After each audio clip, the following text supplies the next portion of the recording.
আখিরাত কি হবে? ক্ষতিগ্রস্ত হবে। আখিরাতের মধ্যে আমরা জবাবদিহিতার বা ক্ষতির সম্মুখীন হওয়ার সম্ভাবনা থাকে।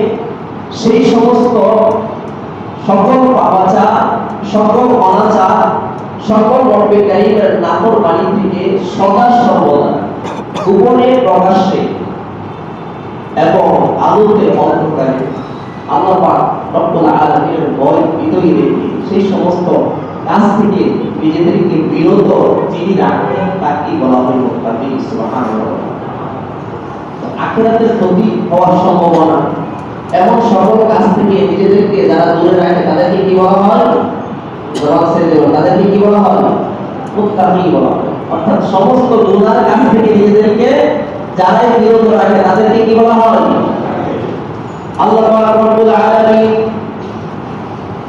রোজাকে ফরজ দিয়ে পবিত্র কালামে পাকের মধ্যে ইরশাদ করেছেন, ইয়া আইয়ুহাল্লাযীনা আমানু কুতিবা আলাইকুমুস সিয়াম কামা কুতিবা আলাল্লাযীনা মিন ক্বাবলিকুম লাআল্লাকুম তাত্তাকুন।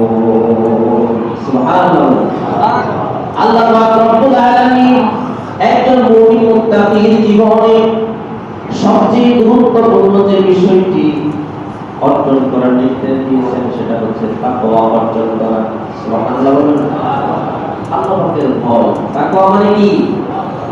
পরকালীন জীবনে আমার ক্ষতির সম্মুখীন হতে হবে, আখিরাত নষ্ট হবে, আল্লাহ পাক অসন্তুষ্ট হবে, তার হাবিব অসন্তুষ্ট হবে, এমন সকল সন্দেহমূলক পাপাচার অনাচারমূলক কাজ থেকে নিজেদেরকে তিনি বিরত রাখেন, পরহেজ করেন, দূরে রাখেন, তাকেই বলা হয় মুত্তাকি। আল্লাহু আকবার বলেন। তো প্রথম কাজ হচ্ছে তাকওয়া অর্জন করা। প্রথম কাজ কি? যতক্ষণ আমরা মুত্তাকি হতে না পারবো আমাদের পুরো আমল আল্লাহর দরবারে কবুল হবে। সকলে একটু জিকির করে সামনের দিকে চলে আসি। লা ইলাহা